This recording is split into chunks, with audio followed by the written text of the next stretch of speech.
జనగామ జిల్లా పాలకుర్తి దేవరుపల రాజు చౌరస్తాలో రైతులను మోసం చేస్తున్న రేవంత్ సర్కార్కు వ్యతిరేకంగా బీఆర్ఎస్ శ్రేణులు ధర్నా చేశాయి. ఎన్నికల ముందు హామీ ఇచ్చినట్లే రైతులకు రైతు భరోసా అమలు చేయాలని డిమాండ్ చేశారు. ఎకరాకు 15,000 పెట్టుబడి సాయం చేయకపోతే భవిష్యత్తులో కాంగ్రెస్ పార్టీకి తగిన గుణపాఠం తప్పదని హెచ్చరించారు.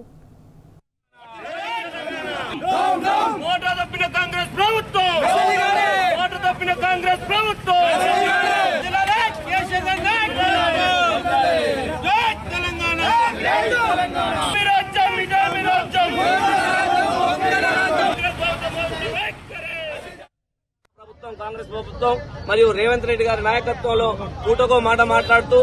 ఎలక్షన్ల ముందొక మాట, ఎలక్షన్ల తర్వాత మాట, గంటకో పూటకో మాట మారుస్తూ ఈ రోజు రైతులను ఆందోళనకు గురి చేస్తా ఉన్నాడు. ఈ రోజు తెలంగాణ రాష్ట్రంలో కేసీఆర్ గారి నాయకత్వంలో ఒకరోజు వలస వెళ్లి వేరే రాష్ట్రాలకు వలస కూలిగా వెళ్లిన రైతన్న మొత్తం గ్రామీణ ప్రాంతాలకు వచ్చి వ్యవసాయం చేసుకుని ఈ తెలంగాణ రాష్ట్రాన్ని సుభిక్షంగా ఉంచాలని ఒక గొప్ప సంకల్పంతో 9 సంవత్సరాలు ప్రపంచ చరిత్రలో ఎక్కడ లేని విధంగా రైతు బంధు ఏర్పాటు చేసి ప్రతి రైతుకు ఎకరానికి 5,000 రూపాయలు ఇచ్చి ఈ రోజు రైతుకు వెన్నుముకలాగా పిలిచి ప్రతి గ్రామంలో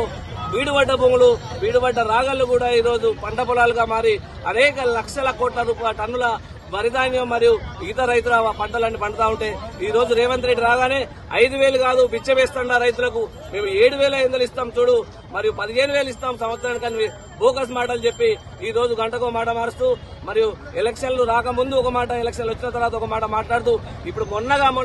మాట్లాడుతూ మంత్రివర్గంలో కూర్చొని ఎకరానికి 6,000 రూపాయలు ఇస్తాము, ఎంక్వైరీలు చేస్తాము, ఒక పంటకు ఒకసారే ఇస్తాము, 2 సార్లు ఇవ్వము, ఇవన్నీ కూడా కావాలని తప్పుడు సంకేతాలు ఇస్తూ